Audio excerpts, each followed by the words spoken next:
हिमालय की और टोच के तरफ थोड़ी और गति की तो अगति करते करते नकुल का पतन हुआ। क्योंकि नकुल को अभिमान था कि इस जगत में मेरे अलावा कोई और सुंदर नहीं दिखता, सबसे सुंदर मैं ही दिखता हूं। અને સ્વરૂપકા અભિમાન भी मनुष्य का पतन निश्चित करे छे। स्वरूप का अभिमान भी मनुष्य को पतन की ओर खींच जाता है।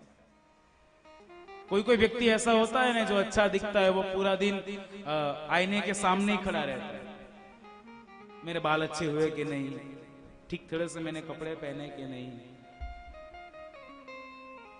ना साहब, तैयार खुद होते हैं।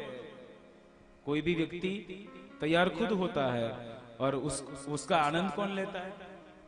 सामने वाला देता है कि कितना सुंदर लग रहा है। तैयार आपणे थईए पण एने जोવાનો आनंद कोण લે? सामे वाला आनंद લે। केवो सुंदर लागे छे। पण अति सुंदरता ने अति पड़तु स्वरूपनु अभिमान ए पण मारा ने तमारा मनुष्यनु पतन नोतरे छे।